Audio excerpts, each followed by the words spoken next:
I hope you got your tea and cake ready to, well, accompany our little show about SQL Developer. I always say SQL Developer because I'm lazy, but you can keep it like you want, of course. And who's with me? I wish, there he is. Robert Marz, my colleague, who's a technical architect with a database-centric view of the world, which we actually share.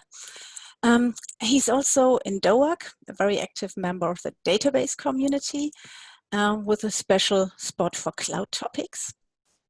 You can reach him via Twitter and email.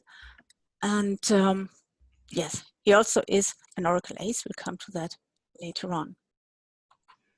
Next slide.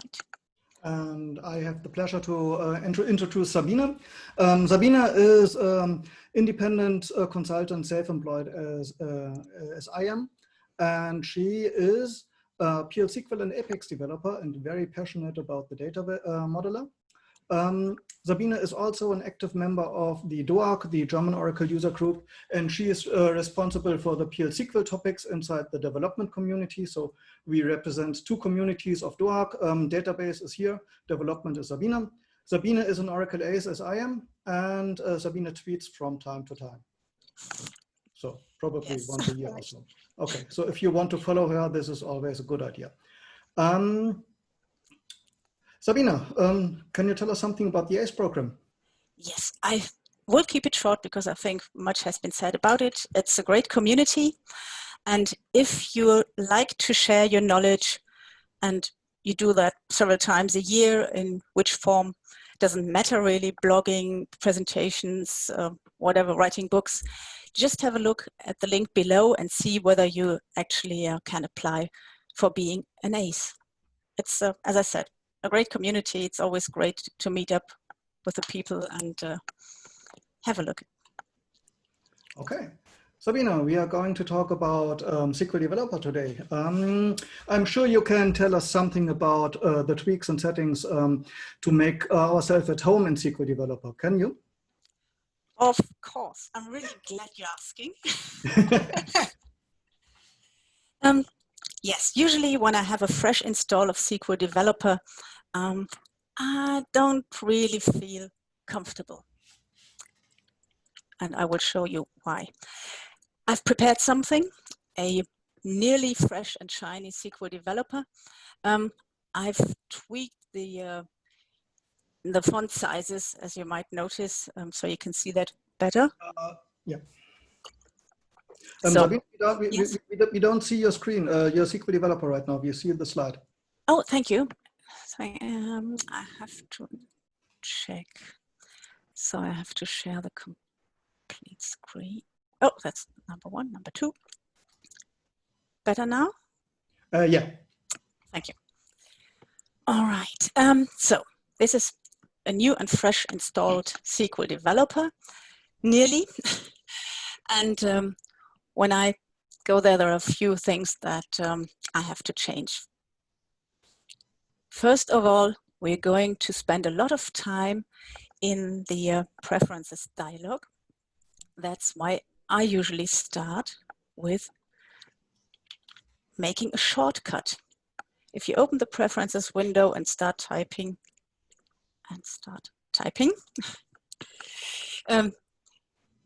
shortcut, for instance, you find an overview of all the shortcuts that are in SQL Developer. And if you want to define your own, like open preferences, you select it, you go to new shortcut and you press, for instance, Control P. Then it complains that there are conflicts, like printing from several sources. I don't need them, so I say assign to opening the preferences dialog. So first task. Then, as you can see, we have a worksheet open, and when I view the data grid, it looks quite, well, it's all the same. And when I want to change the appearance, I can make them look like a zebra. And so you give a little help to your eyes to stay in the line if you're looking from left to right and want to get an overview of your values. Second thing, which is a problem for us Germans only, perhaps, is the date format. If we select something from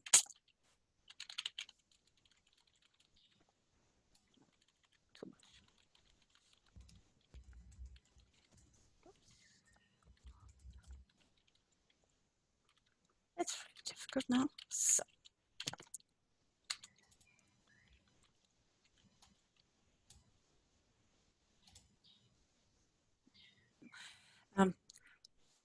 You saw maybe that I didn't press the run button, but Control Enter.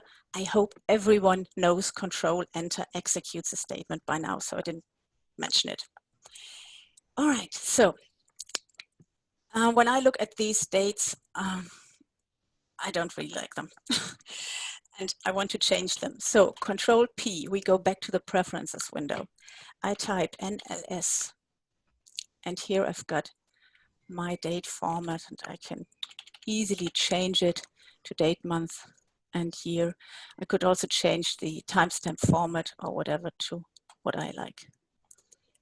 So when I do a refresh on this window, I get the full year, and yeah, that applies actually to every data grid or result set here. Another topic that I usually change are null values. If you look at this grid or at this grid, you can't immediately spot null values because they look like text. I usually prefer to see them instantly. So Control P again, type null, wait.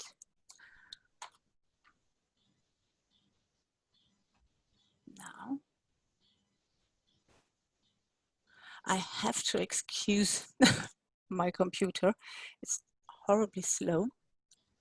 That this is where I wanted to go. So you see the null values are displayed as bracket, null, bracket, and no background color. I can choose any text here. If I don't like null values, I could write this. But actually, I don't want anything in there. But I still want to separate the null values from the white space values. So I'm choosing a background color. If you are someone who hates null values, you can choose red or pink. They don't have blink, unfortunately. But actually, I don't mind null values. I just want to recognize them. So light gray should be it. Maybe that, yeah, doesn't really look too nice with the zebra. So we take that out. So now you can see immediately what null values look like and where they're hidden. So that's quite comfortable.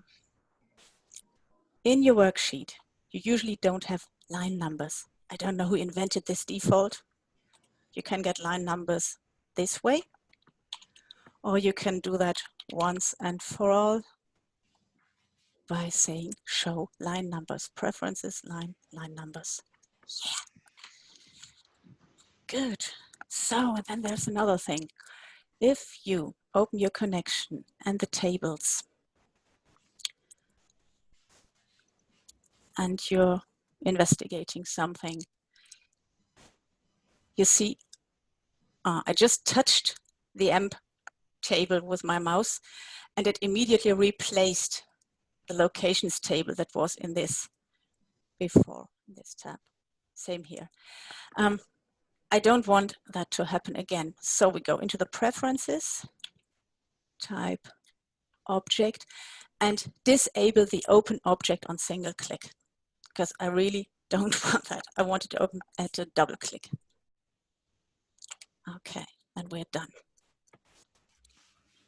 So now nothing happens if I navigate here, but if I double click, then the contents change. All right, so much for the basic changes. And there's one nice feature which is a bit more sophisticated. We have, I don't know, since 1901 or 1902, the possibility to do highlighting or low lighting certain strings. It works out of the box for logger and DBMS output, but I have a logging package called PIT. So I want that to be grayed out as well.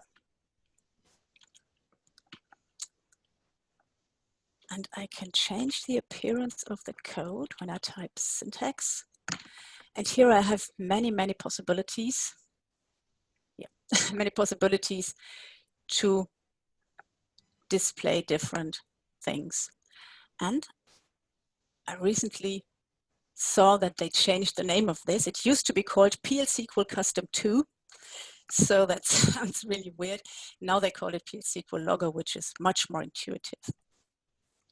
So they say this is light gray, okay. And where can I change the appearance? It's hidden here in the custom syntax rules. I hope you cannot see it. Here you see DBMS output, Apex debug, log, and logger are there by default. And now we're adding another one, which is called PIT. And I'd say okay, and you see every line that starts with PIT as a package name is grayed out. If you think your logging is much more important than the business logic, you could change it the other way around, of course, but or you can make it dark blue, striking blue, whatever, but something that pleases the eye and that doesn't distract you too much.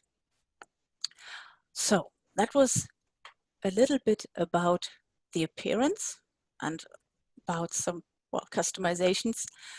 But for some people, even this isn't enough.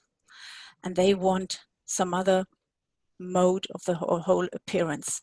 Maybe you can tell us about it, Robert. Of course I can. I try to change Not surprised. Switch to my screen. So let's see if I can, and it should be that screen. So now you see, no, share. Now you should see my screen. And before we go to the SQL Developer, we are just changing to the slides again. SQL Developer dark mode. Okay, so SQL Developer, the changing of color themes on SQL Developer is very limited by default. You can choose between Oracle, which is a blue theme. Sabine had that in her configuration, or the OS native, which looks a little bit like which is Java mimicking or using the native OS widget. So that looks like your Windows in my case, or your Mac OS, or your X Windows screen. Just to show you, this is how SQL Developer colors look in OS native look. Okay, what we can do, and what I already have done, is you can change the colors of the code editor. There you have lots of more options to change. You can make the code editor dark. You can even, there are quite a lot of predefined themes there, and you can import fresh themes, for example, the Dracula theme. I'm not sure if yeah, it's Dracula. There are two out there, Darkula and Dracula. I linked, if you download the slides afterwards, you can press on this button and you will get to the homepage of the Dracula theme. And if you want to include that in SQL Developer, you have to actually edit an XML file. The good news is the edits you do will be migrated between releases of SQL Developer. So this is in the configuration part that will be migrated. The bad news is it only affects the PL/SQL editor. The rest of the user interface is unchanged. So we see that here. I have a dark SQL Developer. The rest is still light. I'm a person who works a lot in dark environments and at nights. And if I'm using a dark editor and then have to switch back to SQL Developer, this really flashes in my eyes and makes my eyes hurt. So I used to close my eyes when I switched to SQL Developer and open it slowly. Luckily for us, there is another option. Around Christmas, not around Christmas exactly, on Christmas Day in the US, Chris Rice, who is the leader of the development group of the Oracle Developer Tools, posted this tweet, an almost dark flat mode at this to SQL Developer Conf. And that is all what he posted. And I started to try that one out. And you can download this flat, LAF stands for look and feel. And all you have to do is download the lib. There are two links here. The one is to the homepage of the project. The other is the actual download link. And you just place this jar file in SQL Developer. This is the directory where you unpacked your SQL Developer. And there is again a SQL Developer directory, and there is a lib directory. You just place it here. The next thing you have to do is edit your SQL Developer Conf, which is in the neighbor directory, SQL Developer bin, not lib, and add two lines. One is add Java lib file, and the Java lib file you add is the name of the jar file you just downloaded, and the other turns on the newly selected theme. And here you have 4 options. So if you say add VM option and then swing default look and feel. And this overrides the configurations you made by SQL Developer is trying to do. And then you can choose from the themes that are included in your jar file. So in that case, we have 4 options, flat light, flat darkula, in opposed to Dracula, and flat IntelliJ. And basically that's it. And let's see, after that you can enjoy your dark mode SQL Developer. It looks very pleasing to me. It has a little bit low contrast if you're using the data grid zebra pattern. And the downside is you have, of course, absolutely no support from Oracle if something went wrong. But I'm using this since early this year, and I don't have any problems, since then. So let's see how this works in real life. This is my SQL Developer. The first thing I have to do is to close that. No, that's not that sophisticated. We don't need to save. We don't need to save that. No. Okay, so the next thing is we are looking in. I downloaded the library already, and I put it here. This is my my Oracle folder on my C drive. I'm using Windows, if you didn't already notice. So there is a folder Oracle. The SQL Developer folder is the default folder that is included in the zip file if you download SQL Developer. There again is a SQL Developer folder. Just let's have a look here. Let's go there. We have a SQL Developer folder here as well. And then I'm going to lib. And here is my my library. You can see the first try was the back in March on this computer with the version 0.27, and I just downloaded 2 days ago or 4 days ago the version 36, which works as well. And we are using this version from now on. Okay, so we are now placed this library inside this directory. And all we have to do now is switch to an editor, that one here. This is my editor. I opened the SQL Developer folder in this editor, so just the same thing we had in my Explorer. And I'm editing in the bin folder the SQL Developer.conf. Where it is? That one here. And I have this open here. There is a lot of defaults, and my changes are at the end. These are changes I'm usually doing. Sabine will tell us something about that, I think, in a couple of seconds. Sabine, will you? Oh, she's not hearing right now. Okay. I'm changing my user interface usually to English, but the number codes to German. And this option is for disable flickering when using in remote desktop mode. So, but to enable the dark theme, I have to add 2 lines, or in my case, to uncomment 2 lines.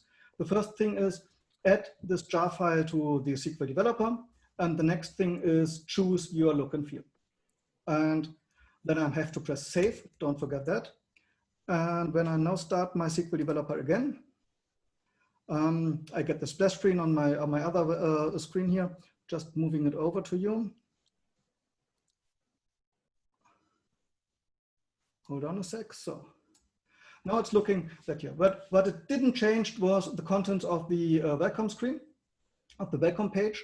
But that is okay because I don't use that very often. I usually have my SQL Developer open. And now my SQL Developer is really dark and really nice. So if I do it, if I do now something like select star from hr.locations, whatever. And this is what I told you on the slide. The contrast on the Citra layout isn't that high, but you can always use that. The nulls come out very, very nice here. And if I'm changing, two things I like to show you. The one is if I'm changing back to the zebra mode. Don't show me zebra pattern. This looks with a really nice contrast and really nice readable. And the other thing is what don't works from now on is the look and feel, the actually change of the look and feel. So if I want to change my look and feel from Oracle to Windows or whatever, this just has absolutely no effect. Now, if I'm restarting my SQL Developer, have you told people what LAF stands for? LAF is short for look and feel. So now I change and it's still black because my configuration option overrides the preferences in the tool. And once again, thank you, Sabine, for asking. LAF is short for look and feel. So, yeah, I think as soon as you know it, you can't forget it. Yeah, LAF, look and feel. And flat LAF is a flat look and feel. So, okay. And that's it. What I wanted to show you about dark mode. And Sabine, do you want to tell us something about editing and navigation in SQL Developer? Of course I do. So then go ahead, take over the screen again. Yes, I am. So,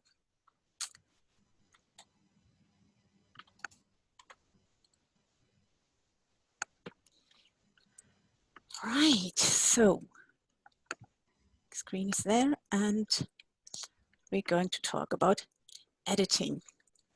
Well, actually it's pretty forward when you have a worksheet and you can just type and do whatever you want. It's like in SQL Plus, but there are some more things that are really, really helpful.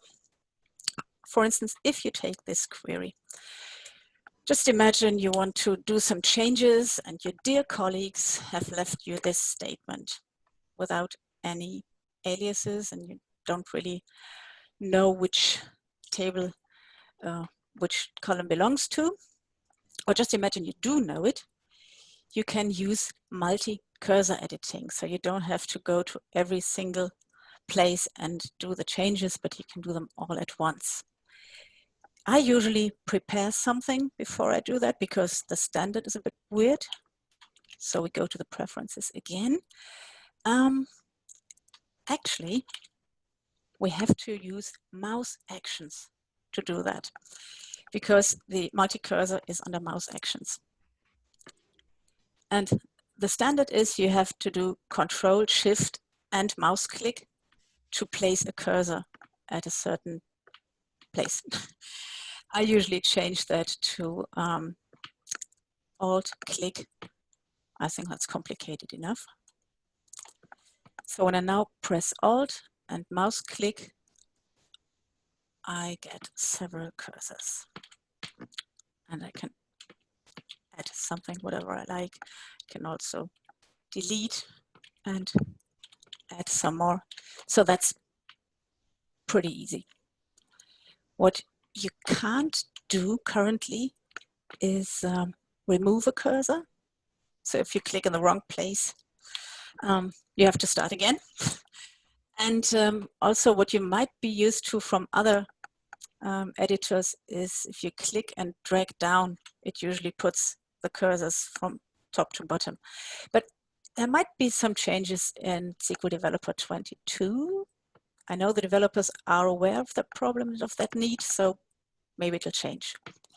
Anyway, still, our statement is a bit ugly, and I am a lazy person, so I always thought, wow, how can I change this statement and get all the right aliases?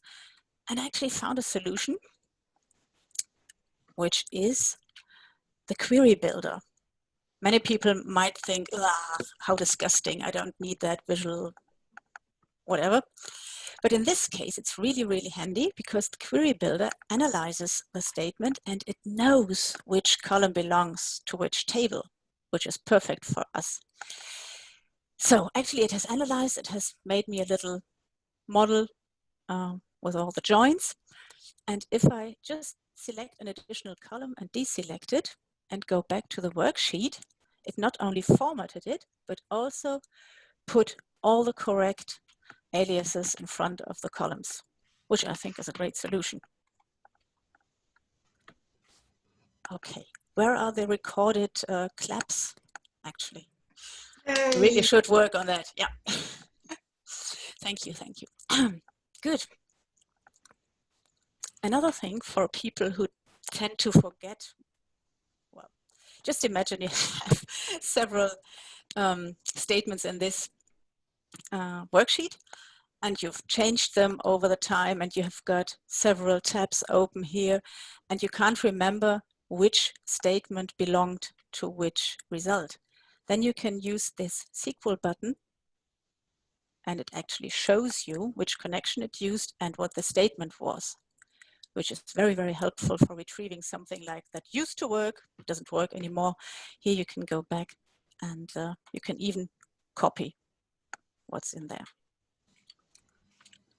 Right, yeah, I had people complaining about me not mentioning it, so I mentioned it now. And finally, we've got some replacing extras. If you want to replace text, it's actually quite easy. Just imagine you want to change the employees to table name emp. If you press Ctrl R, it opens the replace dialog. It puts the text that was marked here and puts the cursor right here where you can put the new text, like emp. If I do this over the whole text, you know what will happen? Even if it's written in small case, it will change it to uppercase, which is a bit annoying. There is a little button here. I don't know if you can see it clearly. It says AB, AB in large and small letters. So if you activate that, it actually keeps the case, which is pretty nice, I think. Well, you can see what happens. You can skip. And yes, so if you have a case for this, just remember there is help. And there's another nice thing we can, let me choose this. Just imagine you have a list of values. Nope, that's not what I wanted to do. A list of values.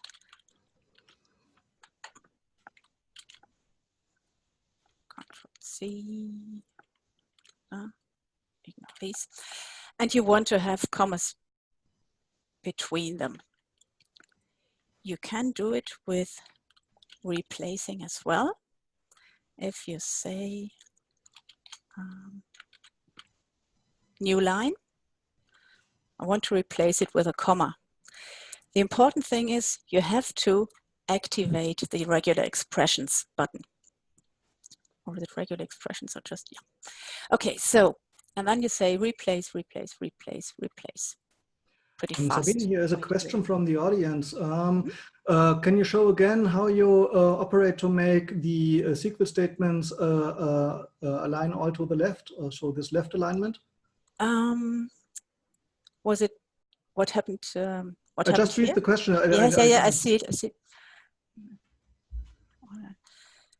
This was the standard formatting that's in well, in the default values for the formatting.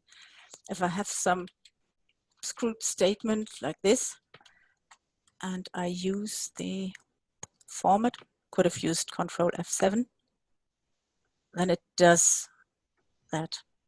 Well, as I don't know if that was meant by the question, you can change the format template, but that's a different session. I think you could do a whole session about it. Anyway, going back. Right, the replace. Yes, you can also use regular expressions, which I find really useful. And what you could have done as well was just drag and drop from the data grid to the worksheet, and automatically it gives you the commas between the values. And you can also do that with strings, and it gives you the apostrophes in the front and in the back and the commas in between, which is also a nice time saver, I think. Right. Okay. Let's see. Navigation. We've got a beautiful slide and I have to show it. You see there are, most of the things I'm showing are also in the downloadable version of the talk. And navigation within SQL Developer is its own topic. Right. So if you don't like, well, if you have many, many connections and you don't like scrolling in the connection tree all the time and you want to view a certain table that you're working with, like locations here, there is a very, very nice shortcut. You press Control and you, I haven't already, you press Control, hover over the name of a database object, and when you click it, SQL Developer opens that object for you. Very handy, and yeah, you don't need to touch the connection tree here on the other side. Control click, as easy as that. Another way to, what is it doing here? I expected, oh, never mind. Location. It usually offers you to expand all the column names, but never mind. We can also get them from here.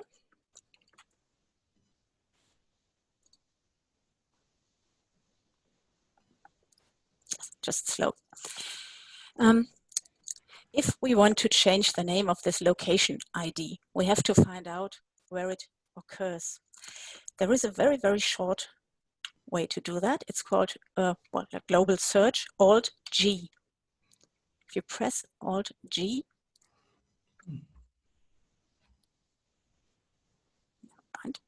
it searches, but with all the actually preferences from the last search.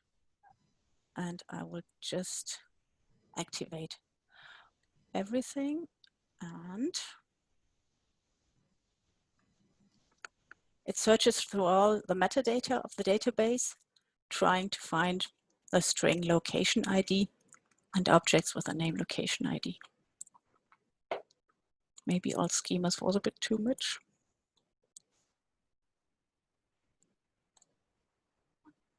I think I'll restrict it because it's a bit too much. So what's the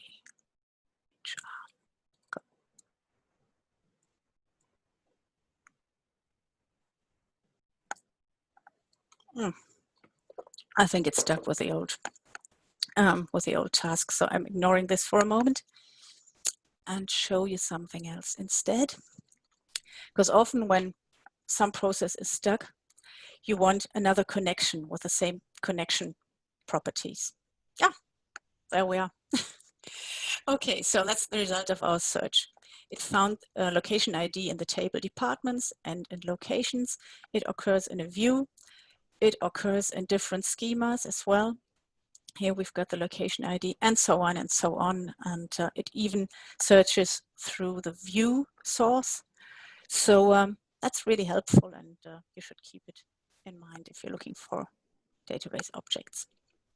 Right, Robert, how much time do I have left? Minus 7 minutes. Oh, dear. Okay. The most important thing, yeah, unshared worksheet, I have to, otherwise people will be angry with me later on. This is one worksheet, one connection. You can have a new connection with this little button here. So the two worksheets don't interfere with each other. If I do a commit here, the other session is not committed, and vice versa. So unsheet worksheet is a very good idea. You can only share from the original connection. You can see here the little button is disabled. You should know about these back and forth buttons. They work like in your web browser. And about this button that shows you all the open worksheets, the files, and so on. Okay, right. You see, I've got my connections grouped. I've got them colored. Topic for another session. And talking about connections, you can have, if you don't like the connection tree, have a schema browser. You just right-click on a connection, say schema browser, and you can use it like you're used to it from maybe other tools. All right, yes, connections. This was all very easy, connections to my local database, but sometimes databases are somewhere else in the world. And yes, Robert will show us something about databases in the cloud. Yeah, not only in the cloud. Let's talk a little bit about SSH tunnels. This is usually an advanced networking stuff, but SQL Developer helps us here. And first, before I'm talking about the integration of SSH tunnels in SQL Developer, we have to talk about the underlying problem or we want to solve. So, slide switch, slide, yeah. Okay, so this is a typical setup. I tried the left side. The red square here is my home network or my network at my customer side where I'm in, and I have another site somewhere else that could be a production environment that is only reachable. That is in another network segment that is only reachable via jump server, or this setup happens quite frequently nowadays in cloud environments. So my database is in a totally different remote network, and I can't reach it from here directly, but there is a jump server available which I can connect to. So what I usually do is, so this is my computer, and what I usually do is I say, okay, SSH to my jump server, whatever IP address is behind this name, and OPC is the username, which is the default username for the Oracle Cloud. And this is what I'm usually doing. Say SSH OPC jump server, and this connects me to the jump server on the remote network, and now I have a terminal here and can start my SQL Plus if I like. But if I don't want to start my SQL Plus here, I want to start my SQL Developer on my machine and working with my graphical interface. So what I want to do is I want to forward a port from my local machine to the remote machine. And SSH helps me with that. I can just forward ports. In that case, forwarding a port from my local machine to the remote machine isn't enough, because I don't. The database isn't running on the jump server over here. The database is running on a different machine. I called it Aura DB server, so this Oracle database server, which has a different IP address. And SSH even helps me with that. I can say, okay, please forward my local port. This is the command line option here, the orange part. Open my local port 1521 on my local machine and connect it to a remote server. And this part here is local to my destination. So this part is local to the or relative to the jump server or to the server I connected to. And so this opens up the orange part here, a tunnel from my machine to the jump server and forwards the port to the database server. And once I have typed, I have set up such a small man VPN connection or little man VPN connection, poor man VPN connection. I can then start SQL Plus and connect to my computer, localhost if I'm on my computer, but this works from different machine in my local network as well, and say, okay, SQL Plus, my computer port 5021, and that will magically, these packets will magically be forwarded to the Oracle database server, and these connections just work. So this is a little bit complex and looks a little bit complex, and if I'm on a Windows machine, I don't have an SSH client usually. I have to use PuTTY or other things. But not if I have a SQL Developer available. SQL Developer has SSH tunnels integrated.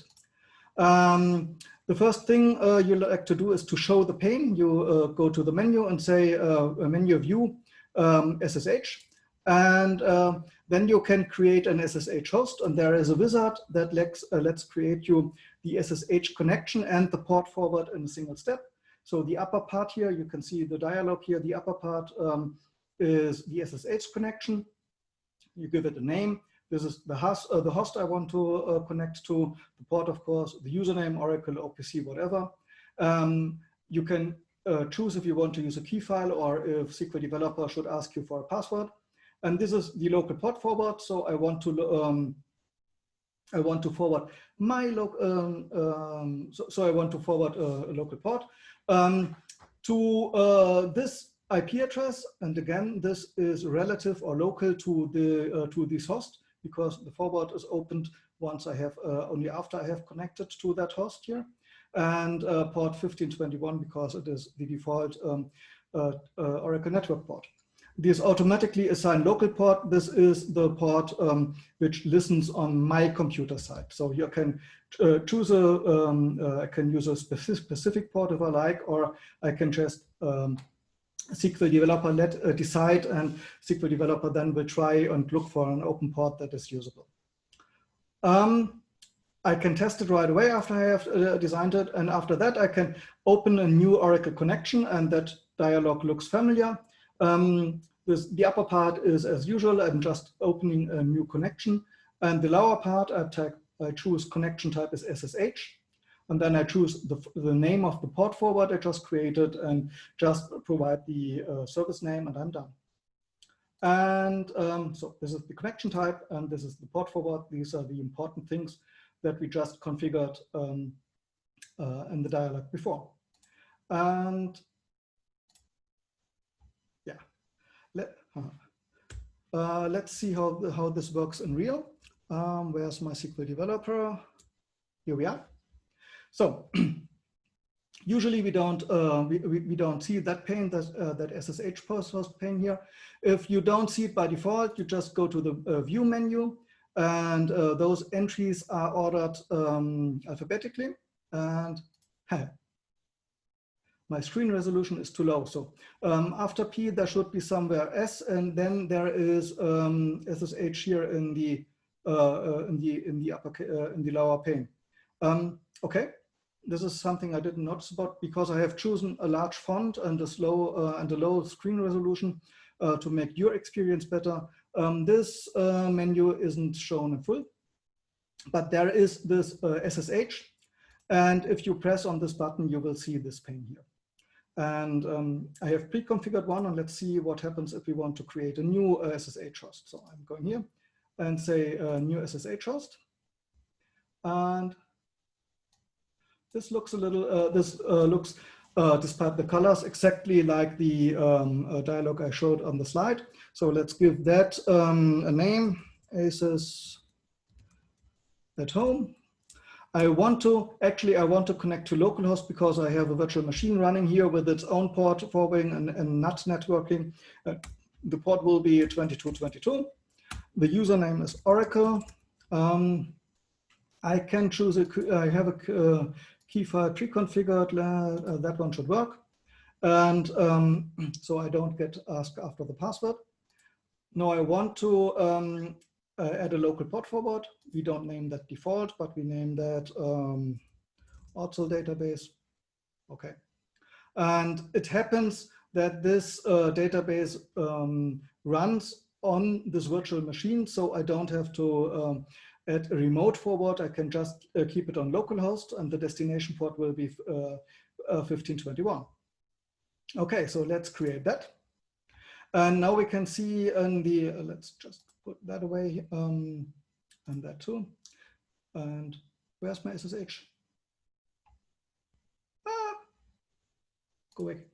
Here's my SSH. So this is my my newly created SSH host, and let's see if that works. Let's first test the SSH connection, and it says okay, the SSH connection is successful. Let's see if we can reach the actually port sharing. Oh no, I can't test that here. And what we are going to do now is adding a new connection. So I go to the connections pane and say add new connection, and we give that a name, ACES at home via SSH. And this is an Oracle database, user info. The user is Robbie, my name. The password is very, very secret. And the connection type. Now I come to the connection type, and here I'm choosing SSH. And now I can choose between my configured port forward. So this is my, my default connection, which is my backup port forward if that one shouldn't work. And this is our freshly created OrzelDB ACID at home port forward. And I don't want to connect to an SID because it's a multi-tenant database. I want to connect to a service name. And that one is called Orzel. And so, and let's save that connection and let's test it. And ta-da-da-da, success. So this should work. And oh, it didn't save the password, so my very secret password. And let's see if it worked. Select start from the $database. And yes, this is my database. I'm here on my database, OrzelDB. This is my virtual machine. And what I actually wanted to do is select star from $instance to show the host name. And this is my localhost local domain because it's a virtual machine. But we see this works, and now I have a connection via SSH, and this will work to cloud connections who support support SSH tunnel forwards, and it works to production environments whenever I have a jump server available. And that's all I wanted to show you about SSH connection, and I hand back over to Sabine. And Sabine, we still have a little bit of time. Do you want to show us a little bit of bonus slides? Probably about history. And we can't hear you, Sabine. Yes and no. I can't show everything about history, but there's one thing I think it's important. Because not many people know of it. And you don't have to rely on Git or Subversion or something to get old statuses back. I've prepared a little example here. You know this file from before, and I've done a few changes. And there is a little tab that's often overlooked. It's called History. Here you've got the worksheet, and right next to it you have History. And here you can see the latest version, which is obviously not different from the one we have. But here we have one change that was introduced a few minutes before, and there's another one that was there a few minutes before. And this was the original file. And you can compare to the current state and see what happens. And you can also remove the changes. So that's quite helpful, I think. If something used to work but doesn't work anymore, then you can go back in time and retrieve your changes. Other histories will be part of other sessions, and we come back. And it will also be part of our download version of the slides, so don't worry. Right, Sabine, so do we have any conclusions you want to tell us? SQL Developer is highly customizable. We've only shown you very, very small part of all the preferences that you can tweak. Have a look yourself. Read the documentation or blogs and so on. Maybe the ones from Jeff that are very comprehensive. Excellent stuff. Observe yourself while working. Which tasks are you doing again and again? And which tasks don't feel good? Which ones feel like a huge way around? What could be more efficient? Talk to other people about it. Ask for help. I've found many great tips just by asking and also by complaining. And people say, well, why are you doing that way? Maybe you should try that way. And yes, I think that way we can all improve each other and find out better ways to achieve certain tasks. These are the accounts to follow on Twitter. I would highly recommend those. Jeff Smith, the product manager, Chris Rice, who's also in the development team and doing a lot also with RDS and so on. Great people, great fun, and very knowledge. Oh God, they know a lot. Ask them if you need help, or ask Robert and me. Just, yeah, find new ways of doing things. And it has already been asked, where's version 22? Yes, please always get the newest version. Version 22 is expected in June. You can keep your old version that you're comfortable with, but you should also try the new ones, give feedback, try the new features. This is just to, can you see the menu? This is just my collection of old SQL developers. It does work. It's not recommended to do it this way, but it works. So if you download the new version, give feedback, it helps the development a lot. And you can also influence SQL Developer in the right direction. Okay, did I forget something, Robert? Yes, of course. Please, people, do try the stuff at home, all right? Exactly, yeah, this is really our advice. Don't stop with any old version like for something or so. Go ahead, try things out, and please share your knowledge, which brings us back to the first ACE slide, actually. Sharing helps a lot. You learn a lot. You learn new people. You know new people. It really helps to share what you learn and what you know. Okay, so last appeal.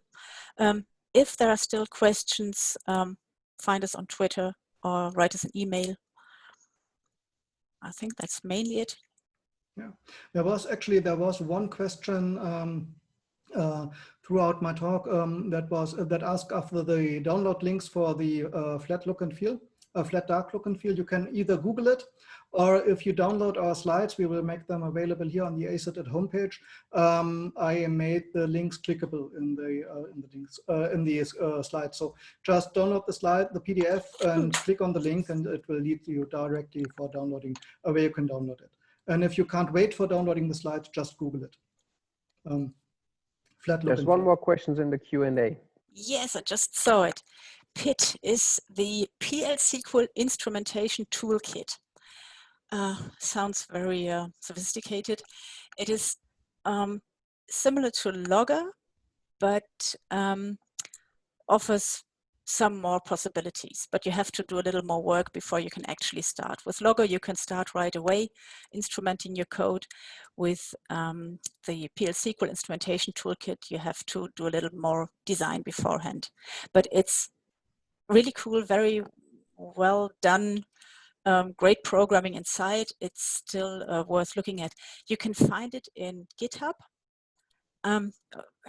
It's not a plugin for SQL Developer. It's a selection of packages in PL SQL. So you would install it in your database, and you could use it with any IDE. So yes, not a plugin. It's a package, more or less. If you can maybe add the link somewhere and people can use it afterwards, that would be great, I think, since people are asking for it. Yep. Okay, so So you by have the a short way, break. Sabine, sorry, I almost forgot. I already typed the download links in the answer. So if you can open the question and answered and look at the answered pane there, you will find the download links for the flat look and feel. Mhm.